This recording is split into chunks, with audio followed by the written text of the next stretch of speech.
Nous voilà de retour sur la maladie d'Hashimoto.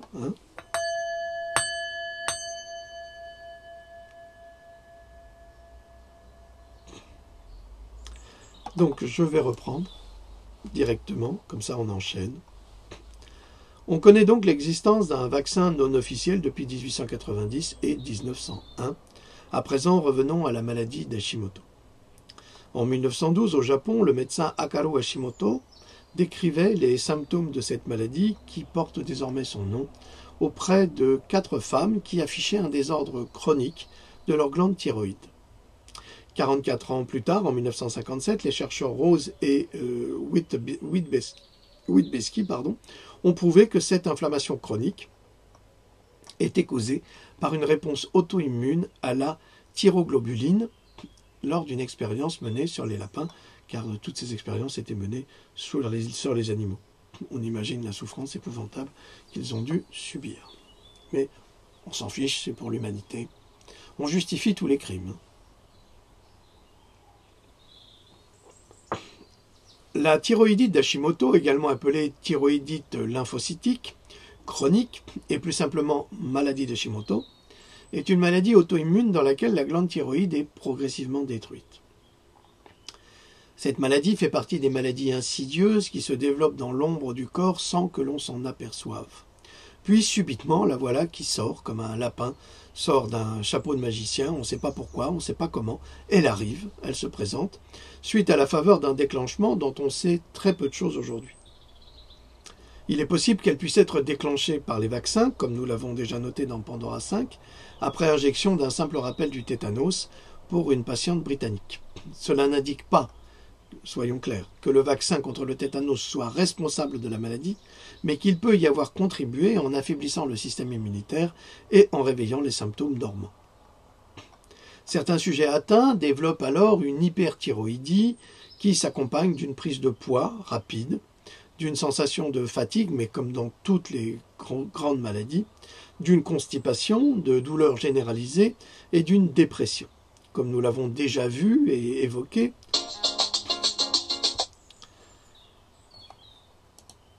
ça c'est encore des coups de téléphone. Alors je reçois des coups de téléphone de je ne sais qui, je ne sais pas qui sont ces gens-là, qui ne laissent jamais de message. Alors si vous ne laissez pas de message et si vous appelez sur mon téléphone, il est certain que je ne répondrai pas. Donc il serait plus intelligent de cesser d'appeler parce que vous êtes mis en spam immédiatement. Voilà, c'est juste pour la petite information. Vous pouvez me contacter sur Kojihito, contact@kojihito.com. Tous les mails sont lus par l'équipe. Donc, si vous avez des demandes ou quoi que ce soit, vous pouvez nous adresser vos demandes. Lorsque la maladie d'Hashimoto est bien installée, elle mène une croisade de destruction inéluctable et peut développer à terme un lymphome thyroïdien chez le sujet atteint, mais ce n'est pas systématique. Il ne faut pas paniquer non plus les gens. On ne connaît pas vraiment les éléments déclenchants de la maladie d'Hashimoto qui agiraient comme la vaccination en termes de déclenchement de maladies auto-immunes, luttant contre l'immunité à médiation cellulaire, dirigée contre des antigènes thyroïdiens et autres, ensemant le trouble à l'intérieur du système immunitaire. Il semble aujourd'hui que les pollutions environnementales et alimentaires puissent être également des facteurs déclenchants s'ajoutant à des facteurs génétiques, mais le facteur génétique est souvent la valise fourre-tout du diagnostic médical. La thyroïdite d'Hashimoto affecte environ 5% de la population mondiale à un moment de sa vie, et elle se développe généralement entre 30 et 50 ans chez les femmes plutôt que chez les hommes. Depuis quelques années, les taux de la maladie semblent être en augmentation. Étrangement, le calendrier vaccinal subit le même sort. La maladie d'Hashimoto est l'une des causes les plus courantes d'hypothyroïdie aux États-Unis, touchant au moins une femme sur 10 et un homme sur 50. Bien que la susceptibilité génétique contribue au développement de la pathologie, des facteurs nutritionnels tels que la vitamine D, le fer, l'iode et le sélénium sont impliqués dans l'introduction et la pathogénèse d'Hashimoto, soulignant le rôle de la nutrition thérapeutique dans l'inversement potentiel de l'auto-immunité. En clair, et nous y revenons, la nutrition et la supplémentation peuvent stabiliser le sujet ou peut-être même le guérir. Nous constatons que les compléments alimentaires sont essentiels et vitaux, contrairement au discours des médias qui prétendent le contraire et qui font des émissions justement là-dessus, comme Arte.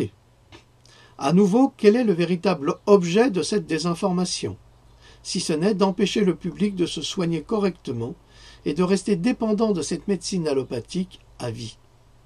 Je le rappelle encore une fois, un patient guéri ne rapporte plus rien à Big Pharma, alors qu'un patient constamment malade est un client perpétuel jusqu'à sa mort. Il n'est pas dans l'intérêt de l'industrie médicale d'expliquer qu'une maladie auto-immune peut trouver le chemin de la guérison. Bien au contraire, les médecins préfèrent davantage expliquer qu'ils ne peuvent rien faire, si ce n'est soulager le patient, avec une médecine qui aura inévitablement des conséquences sur d'autres organes en créant de nouvelles pathologies accumulatives. D'où vient cette maladie ? On se le demande.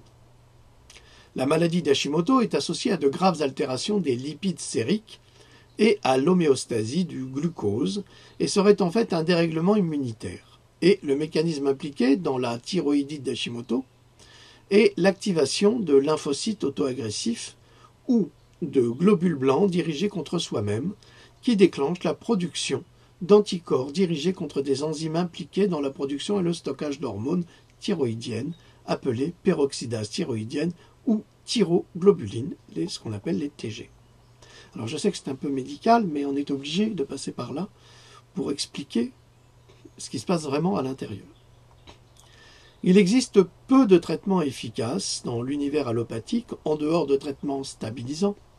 Pourtant, une récente étude a montré que le traitement par Nigella sativa, donc de la nigelle, a significativement réduit le poids corporel et l'indice de masse corporelle des sujets atteints. La nigelle, vous savez, c'est l'huile de cette petite graine noire, donc du cumin noir, que l'on trouve souvent sur le pain arabe. Vous savez, ce pain plat, avec ses graines dessus. C'est ça la nigelle. Or, la nigelle guérit presque toutes les maladies. C'est une huile miraculeuse, mais attention, elle n'est pas toujours supportée par le foie. L'effet de la poudre de Nigella sativa, donc il vaut mieux l'utiliser en poudre, je vous le signale, sur les lipides sériques, l'homéostasie du glucose a permis donc d'améliorer de façon significative la condition des patients. Les graines de cumin noir en poudre ont amélioré le profil lipidique sérique et les caractéristiques anthropométriques chez les patients atteints de thyroïdite de Hashimoto. Cette plante médicinale pourrait être considérée comme un supplément bénéfique aux côtés de médicaments spécifiques comme le lévothyrox. Et si le patient a encore sa thyroïde, c'est encore plus efficace et on peut envisager une nette amélioration de sa condition, voire une guérison. Donc aujourd'hui, nous avons des moyens naturels pour relancer le système thyroïdien et stabiliser une pathologie qui a été affaiblie à travers son système immunitaire. Une autre étude précise que la combinaison de sélénium et de myo-inositol peut faire des merveilles avec les personnes atteintes de cette maladie auto-immune. Le sélénium est un métal assimilé aux terres rares. Il est présent dans le sol, dans les roches, et diminue en raison d'une érosion accélérée due aux exploitations intensives, aux feux de forêt, etc. Les signes de carence en sélénium dans le corps sont des taches blanches sur les ongles, la faiblesse musculaire, la cardiomyopathie, la perte de cheveux et la modification de la couleur des cheveux, un retard de croissance également chez les jeunes, sont des signes de dégradation du sélénium que nous avons tous en nous, mais qui se désagrègent. Attention, parce que le sélénium est un métal, donc un minéral, un métal qui est riche, qu'on trouve dans les minéraux d'ailleurs, donc qui est riche, mais trop de sélénium nuit à la santé et pas assez nuit à la santé. Donc pour ça, il faut faire des examens pour vérifier son taux de sélénium et supplémenter ce manque. Les facteurs de risque d'épuisement du sélénium sont le vieillissement, le tabagisme et la consommation de riz blanc, d'alcool, de café et d'œufs. La carence en sélénium est généralisée et touche près d'1 milliard de personnes dans le monde. Là, on est presque tous concernés, tout comme la carence en magnésium touche à peu près 80% de la population mondiale. La source de sélénium accessible à tous est actuellement la noix du Brésil, que les patients atteints de la maladie d'Hashimoto ou par la maladie d'Hashimoto devraient consommer à hauteur d'une noix par jour, car cette source de nourriture est préférable aux supplémentations de vitamines et de minéraux qui sont moins durables, plus coûteuses et qui présentent parfois un risque de toxicité supérieur à celui de la noix. Évidemment, il est préférable de ne pas être allergique aux noix. Notons que les allergies ont été augmentées de près de 50% avec le calendrier vaccinal depuis 1982.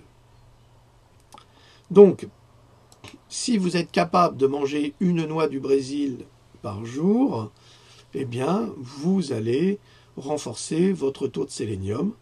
Sinon, consommez des suppléments en sélénium, mais choisissez-les bien. Ne prenez pas n'importe quoi, parce que dans certains magasins, aux États-Unis par exemple, où vous pouvez acheter des médicaments d'ailleurs, vous avez des produits qui sont pas de très bonne qualité en tous les cas, et qui peuvent nuire à la santé. N'achetez surtout pas des médicaments sur des sites que vous ne connaissez pas, qui ne sont pas répertoriés, avec des marques que vous ne connaissez pas, souvent des produits chinois, des produits indiens ou même russes, des fois, frauduleux, et très dangereux, très toxiques. Donc il faut être très prudent. Donc mieux vaut consommer une noix, si possible. Les vaccins et leurs ingrédients contribueraient-ils justement à ne pas soigner de façon naturelle les pathologies qu'ils créent en utilisant une partie de leurs composants dans leur soupe de sorcière, Parce que c'est ça le problème. Les laboratoires se réservant, évidemment, de facto, la part du lion et les soins à fournir en écartant la nature de toute guérison. Alors, pourquoi je dis cela? Parce que dans les vaccins, vous avez des huiles végétales, comme des huiles d'arachide, entre autres. Alors pourquoi? Allez savoir ce qui leur passe par la tête. Moi, je pense que c'est pour rendre allergiques les gens, puisque comme c'est injecté dans le corps à travers les vaccins, le système immunitaire va assimiler ce vaccin très mal. Il va le prendre pour une attaque, donc il va essayer de se défendre, mais comme il y a énormément d'éléments contre lesquels il doit se défendre, il y aura l'huile d'arachide, entre autres, hein, c'est pas la seule, qui va être assimilée à un ennemi. Ce qui fait qu'aujourd'hui, vous avez une quantité d'enfants qui sont allergiques aux noix, à toute forme de noix. Vous leur donnez un Mars, dans la demi-heure qui suit, ils font un œdème de coinque, et s'ils ne sont pas secourus immédiatement dans un hôpital, ils en meurent. En plus, aujourd'hui, on supprime les hôpitaux dans les régions, c'est-à-dire qu'on n'a plus la possibilité de se faire soigner. Ah non, c'est plus possible. Donc, les maternités disparaissent, les hôpitaux ferment. Pour avoir de grands hôpitaux dans les grandes villes, ce qui est une catastrophe absolue, parce que les hôpitaux deviennent des usines à gaz, où le patient, évidemment, est absolument méprisé. Pourquoi il est méprisé? Bien, c'est très simple, parce qu'il n'y a plus assez d'employés, donc d'infirmières, d'aides-soignantes et de médecins, pour gérer ce flux humain qui ne peut plus être compensé à travers tous ces hôpitaux et cliniques qui se trouvaient en province. Voilà le grand drame humain pour nous, mais qui correspond à cet agenda de destruction de l'humanité. Et alors ils vont vous parler de rentabilité, c'est des mensonges absolus. Leur rentabilité, ils peuvent se la carrer là où on pense, parce que on paye ces frais, on paye ces soins, on paye ces hôpitaux, on les a payés, on continue à le faire, mais ils nous le retirent, ils nous retirent tous nos avantages, sous de faux prétextes, évidemment. D'ailleurs, actuellement, en Allemagne, entre autres, à cause du flux migratoire, et ça c'est un fait, ils sont obligés de créer des services pour recevoir les gens, parce que les personnes peu éduquées arrivent avec un bobo à l'hôpital et prennent la place de personnes qui arrivent d'urgence.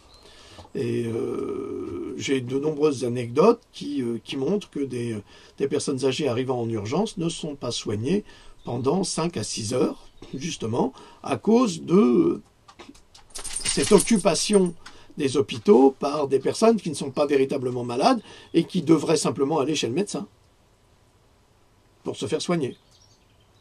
Mais non, Donc il y a un encombrement des hôpitaux dans les villes par des personnes. Et tout ça, c'est des coûts montés, c'est des organisations pour justement amoindrir les soins. D'ailleurs, dans un hôpital, on sait comment on rentre, mais on ne sait pas comment on en sort.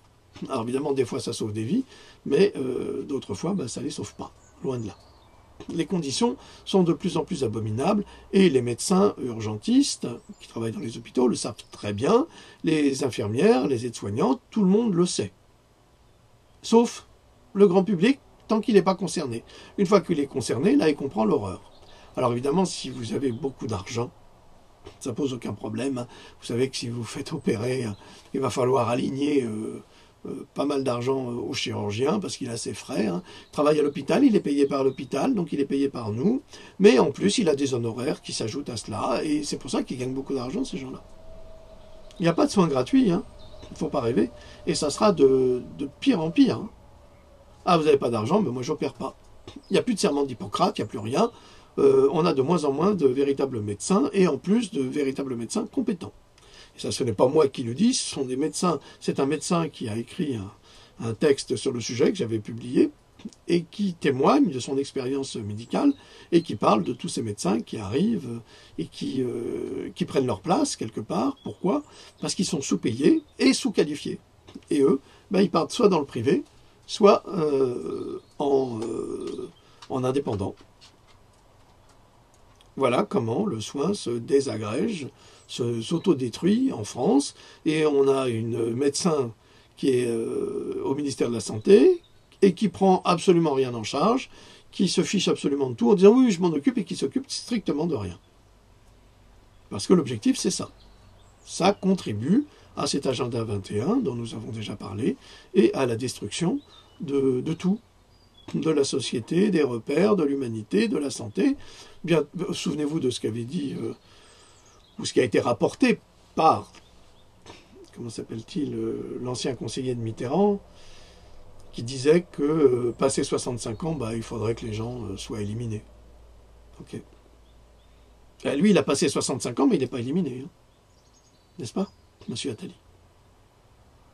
C'est grave de dire des choses pareilles, mais on arrivera à ça, on arrivera à l'âge de cristal, inévitablement. Si on veut continuer à vivre dans les sociétés avec la puce RFID, c'est comme ça que nous vivons. Et nous qui serons des réfractaires à toute cette autorité faussement médicale et faussement protectrice, eh bien nous vivrons modestement, comme au Moyen-Âge, privés de tout, privés d'électricité, privés de gaz, privés de tout, parce que c'est comme ça qu'ils vont nous le faire payer, et privés évidemment de soins. Vous verrez, ça sera inévitable. La France sera divisée entre les cités, les grandes cités, et la ruralité. C'est l'objectif.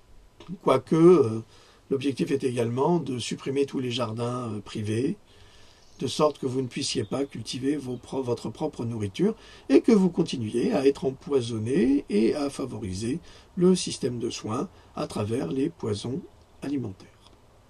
Alors, une étude a été publiée dans la revue European Review pour les sciences médicales et pharmacologiques et qui a examiné comment le couple de molécules myo-inositol, entre parenthèses MI, et le sélénium SE, peut être utilisé pour rétablir une fonction thyroïdienne normale chez les personnes atteintes de la maladie de Hashimoto. Donc on a une solution pour aider justement les patients, une solution désormais naturelle et répertoriée par des savants. Ce n'est pas moi qui le dis, c'est justement cette revue à travers une expérience qui a été menée avec succès à travers des produits naturels sur des maladies de la thyroïde. Alors, il est écrit dans cet article, des preuves cliniques suggèrent qu'une supplémentation orale en myo-inositol et en sélénium est utile dans le traitement de la thyroïdite auto-immune. Le but de cette étude était de mettre en évidence la réponse positive des patients de Hashimoto atteints d'hyperthyroïdie subclinique, traités par myo-inositol et en sélénium lors de la restauration d'une fonction thyroïdienne normale. Là, c'est un énorme espoir hein, pour ces gens qui souffrent avec le Levothyrox 2. Hein. Alors, il ne faut pas arrêter le Levothyrox 2. Hein. Il faut faire ça progressivement pour que le myo-inositol et le sélénium prennent le pas sur le médicament, parce que sinon, c'est très grave. Hein. Je ne vous dis pas qu'il faut abandonner l'un en faveur de l'autre. Non, il faut faire les choses progressivement. Ça peut prendre plusieurs semaines, plusieurs mois, voire 1 ou 2 années. Ça dépend des pathologies de chacun et ça dépend des traitements. 168 patients atteints de la maladie d'Hashimoto ont été répartis en 2 groupes. Le premier groupe a reçu un supplément oral de myo-inositol et de sélénium. Le second groupe a reçu uniquement du sélénium. Les participants qui ont pris des suppléments de myo-inositol-sélénium présentaient des niveaux inférieurs d'hormones stimulant la thyroïde, la TSH, d'antiproxythyroïde, TPOAB, et d'antitriroglobuline, TGAB, les médecins comprendront, qui sont des biomarqueurs de maladies auto-immunes telles que la maladie de Hashimoto ou qui touche justement la maladie d'Hashimoto, la maladie de Grave ou de Besdow, qui sont des maladies similaires, qui est une maladie auto-immune semblable à celle d'Hashimoto dans laquelle la glande thyroïde hyperactive produit des niveaux élevés d'hormones thyroïdiennes. La supplémentation en myo-inositol et le sélénium a produit chez les patients une réduction des niveaux inflammatoires et a amélioré la production d'hormones thyroïdiennes chez les participants. En outre, les participants ont également signalé une meilleure qualité de vie après cette supplémentation et les chercheurs ont finalement conclu que la supplémentation en myo-inositol et en sélénium pouvait rétablir une fonction thyroïdienne normale chez les personnes atteintes de la maladie d'Hashimoto. Il y a des liens pour tout cela, ne vous inquiétez pas, ce n'est pas une invention de ma part. C'est pour ça que c'est inattaquable. Les constats scientifiques nous amènent à penser que la supplémentation en sélénium semble être un traitement prometteur pour la maladie d'Hashimoto et autres pathologies en rapport avec la glande thyroïde. Les chercheurs ont montré un lien entre de faibles niveaux de sélénium et le risque de développer la maladie d'Hashimoto. Les patients reconnus pour avoir une carence sévère en sélénium ont démontré qu'ils avaient davantage tendance à développer la maladie d'Hashimoto, mais trop de sélénium provoque également des pathologies chez les patients. Il faut donc parvenir à équilibrer les apports à travers des tests biologiques réguliers. Une étude portant sur plus de 2000 femmes enceintes a révélé qu'une supplémentation en sélénium pendant et après la grossesse peut ralentir la progression de la maladie de Hashimoto et même diminuer l'hyperthyroïdie permanente. Alors je vous signale également que si vous prenez du sélénium, pour vous permettre de le mieux fixer, il faut l'assimiler avec de la spiruline. Il existe certains composants, c'est assez cher, j'en conviens, mais ça permet de véritablement stocker et tirer le meilleur parti du supplément sélénium. Toutes les maladies touchant à la glande thyroïde peuvent bénéficier des apports du myo-inositol et du sélénium. C'est très important. La supplémentation en sélénium a également une incidence favorable dans la protection du cancer du sein, surtout s'il est enrichi avec de la spiruline, les deux fonctionnant en synergie. Or, une femme qui se supplémente au quotidien, 3 semaines de traitement, 1 semaine d'arrêt, 3 semaines de traitement, 1 semaine d'arrêt, en règle générale, eh bien, ne développera jamais de cancer du sein. Ça, c'est un médecin américain, c'est dans Pandora 3, je pense, ou 2, je ne sais plus, excusez-moi, je ne sais plus, je n'ai plus le compte là. Je ne sais plus exactement quels sont les chapitres de chaque livre, il y en a trop. Voilà. Comme le sélénium, le myo-inositol est essentiel pour la fonction thyroïdienne, le myo-inositol est une substance ressemblant à une vitamine qui est connue pour ses bienfaits pour la santé, en particulier pour les diabétiques. Donc vous voyez, toutes ces maladies, elles se ressemblent, elles ont des origines communes.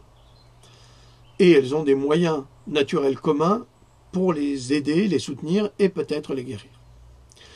Le myo-inositol augmente également les niveaux d'hormones thyroïdiennes T3 et T4. En particulier, la combinaison de myo-inositol et de sélénium a diminué à la fois les anticorps antiperoxydase de la thyroïde, les TPO, et les anticorps anti-thyroglobuline, les TG, alors que le traitement au sélénium ne faisait que réduire les niveaux des anticorps antiperoxydase de la thyroïde, les TPO.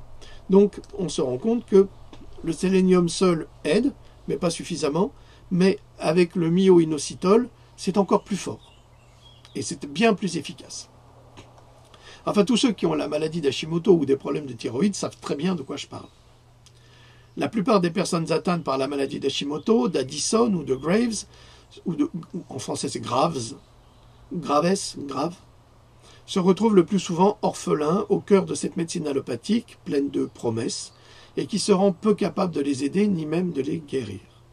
Elle parvient à peine à les soulager, et encore, la nouvelle version du Levothyrox 2 est vécue comme un drame pour nombre de patients atteints par les maladies thyroïdiennes qui réclament à corps et à cri l'ancienne version qui ne les soignait pas, mais qui les aidait à supporter leur pathologie. Aujourd'hui, nous vous apportons une autre expertise, mais naturelle cette fois-ci, qui peut vous aider à supporter votre mal.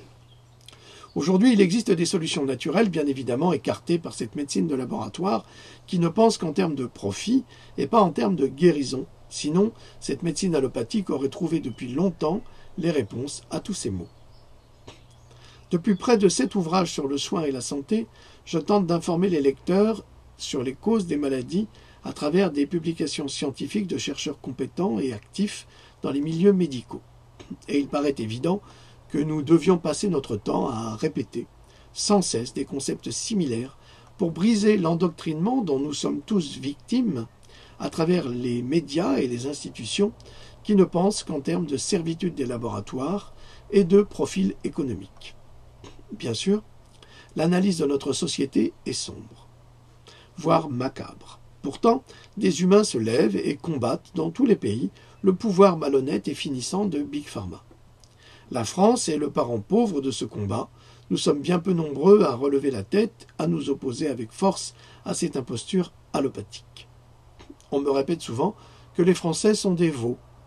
Célèbre phrase du général de Gaulle, qui justifierait le comportement soumis de tout un peuple. Mais cela s'adresse également à toutes les majorités populaires du monde, et souvenons-nous qu'il disait également « Soyons fermes, purs et fidèles. Au bout de nos peines, il y a la plus grande gloire du monde, celle des hommes qui n'ont pas cédé. » Et c'est ce que nous sommes, des hommes et des femmes qui n'avons pas cédé. C'est pourquoi nous ne devons pas nous contenter de phrases à l'emporte-pièce qui reflètent un moment une opinion et qui n'est pas, et de loin, toutes les opinions d'un auteur et d'un grand homme. Donc, depuis plus de 7 ouvrages, bientôt 8, j'implique systématiquement le fait que la nourriture est la base de notre bonne et de notre mauvaise santé. Et ceux qui ne nous veulent pas de bien le savent pertinemment, c'est pourquoi nos aliments sont empoisonnés pour la plupart d'entre eux, et qui mange un aliment empoisonné empoisonne sa santé. En dehors du facteur génétique, les maladies sont le plus souvent liées à l'alimentation, au mode de vie, à l'hygiène, à l'environnement proche et lointain. La maladie d'Hashimoto ne fait pas exception à cette règle, comme nous l'avons vu avec les apports de l'huile de nigel et de la poudre de cumin noir, du sélénium et du myo-inositol. Ainsi, ce qui doit être amélioré en premier lieu chez n'importe quel patient, mais surtout chez les victimes de la maladie d'Hashimoto, c'est en premier lieu une évaluation du taux hormonal afin de l'équilibrer. De plus, nous devons prendre conscience que l'augmentation des niveaux de stress émotionnel augmente les niveaux de cortisol. Ça, c'est très très important. Je vais relire cette phrase. De plus, nous devons prendre conscience que l'augmentation des niveaux de stress émotionnel augmente les niveaux de cortisol, ce qui augmente le risque d'inflammation et de douleurs physiques. Donc, il est nécessaire que les patients fassent un travail sur eux en favorisant l'exercice de la méditation, la marche, les activités de plein air au calme, sorties en forêt, dans la nature, et s'exposer au soleil pour harmoniser ses propres niveaux de vitamine D. Ensuite, et c'est le plus important, soigner son régime alimentaire et sa source d'alimentation. Tout d'abord, supprimer tous les aliments inflammatoires comme les œufs, le blé, aujourd'hui riche en pesticides malheureusement, le beurre de cacahuète pour les Américains et le soja. Et même si tous ces produits sont biologiques, car ils sont la source de douleurs physiques, donc inflammatoires extrêmes pour les personnes atteintes de la maladie de la thyroïde. Après avoir fait cela, il est temps de soigner les intestins mis à mal par le mode d'alimentation des pays industrialisés et d'améliorer les voies de détoxification ou détoxication du corps, en particulier la fonction hépatique. Donc il faut mettre un terme à toute la nourriture industrielle, tout ce qui est soda, jus de fruits à base de concentré, parce que tous les concentrés sont toxiques, parce que trop concentrés justement. Il faut supprimer tout cela, et ceux qui utilisent des concentrés en cuisine ou à travers leur jus, essayer de privilégier des jus de fruits 100% jus de fruits, et non pas des jus de fruits à base de concentré, des jus de fruits qui n'ont pas de supplémentation en vitamines, parce qu'ils ont été bouillis, ou qui ont été supplémentés en sucre blanc, très mauvais pour la santé, très lourd. Évitez également les boissons énergisantes, qui sont très toxiques, surtout si elles sont assimilées avec du café. Il y a beaucoup de jeunes qui en meurent, qui font des crises cardiaques alors qu'ils ne sont pas cardiaques. Ces boissons également énergisantes font des trous dans les dents, pour ceux qui en boivent beaucoup. Donc énormément de caries, de trous, comme le fluor, pareil. Le fluor n'est pas forcément l'ami des dents, bien au contraire. Dans la nature, comme le disait le docteur, comment s'appelle-t-il, Christophe Andreani Girardini, il le disait dans une de ses publications que dans la nature, des cerfs, donc des cervidés, se trouvaient avec des dents, ils avaient des dents complètement détruites parce qu'ils buvaient dans des mares d'eau fluorées. Donc c'est pas forcément bon pour la santé. Mais ça, j'en ai déjà parlé. Le fluor est un neurotoxique, c'est un poison qui a été utilisé dans les camps de prisonniers, les camps d'extermination, les camps de concentration. On donnait de l'eau fluorée, justement, aux prisonniers pour les affaiblir et les rendre encore plus malades. Dans la plus grande partie des traitements allopathiques, et surtout dans le cadre de la maladie d'Hashimoto, les patients ne font que prendre des médicaments immunodépresseurs et analgésiques, dans la mesure où il n'a été établi qu'un protocole unique de traitement allopathique écartant d'emblée tout traitement naturel, considéré comme une forme de sorcellerie New Age. Ça veut dire que quand on vient avec des produits naturels ou de la médecine chinoise, on nous rit au nez. Pourtant, c'est une médecine bien plus ancienne que la médecine allopathique, qui a à peine 100 ans. Le mépris allopathique face aux médecines parallèles ou même aux soins naturels est criant, et tous ceux qui osent émettre des hypothèses de traitement avec produits naturels et une harmonie spirituelle passent pour de simples rigolos, comme moi par exemple, aux yeux non seulement d'une majorité de médecins, malheureusement ignorants des autres techniques de soins, puis du public, le premier ignorant entre tous, qui n'a plus besoin de penser puisque l'on pense à sa place, et qui répète bêtement ce qu'on lui assène comme vérité sans jamais la contester dans les médias et à travers les médias. Cependant, et c'est là que la contradiction est criante dans l'univers allopathique, la science médicale elle-même nous informe que les tissus enflammés, les douleurs articulaires et les problèmes de peau sont en règle générale le résultat d'influences extérieures telles que les pesticides dans l'alimentation accompagnés de produits chimiques nocifs qui sont également présents dans les produits de santé, comme les vaccins, dans les produits d'hygiène, de soins, qui sont intégrés à l'intérieur du corps, voire forcés. Ainsi, le premier choix à faire vers le chemin de sa propre guérison est le choix de son médecin. Lorsque le patient visite pour la première fois un médecin, si celui-ci ne se donne pas la peine d'analyser le régime alimentaire de son patient, son niveau de stress ou sa santé hormonale et digestive ou ses besoins en matière de détoxication, il peut en changer car celui-ci ne sera pas capable de soigner une pathologie complexe. Il se contentera d'appliquer les protocoles imposés par les laboratoires aux facultés de médecine et à la sécurité sociale. Il est donc nécessaire de trouver un médecin qualifié dans ces domaines pour aider à trouver les solutions et surtout les plus naturelles et tenter d'aider son patient du mieux de ses compétences acquises, mais également à enrichir par des lectures de recherche de confrères qui se donnent la peine de trouver des solutions autres que celles imposées par Big Pharma. Par exemple, parce qu'en fait aujourd'hui, un médecin n'est plus qu'un prescripteur. Il n'est plus qu'un esclave de Big Pharma et il exécute les ordres qu'on lui donne. Il ne fait plus son travail de médecin, comme se plaignent de nombreux médecins qui refusent ces visiteurs médicaux, qui refusent cet accès. Et si vous refusez les visiteurs médicaux, vous êtes dénoncé. Et si vous êtes dénoncé, vous avez un blâme de la Sécu. Et finalement, en fin de compte, on va vous retirer votre licence de médecin. Voilà comment ça fonctionne.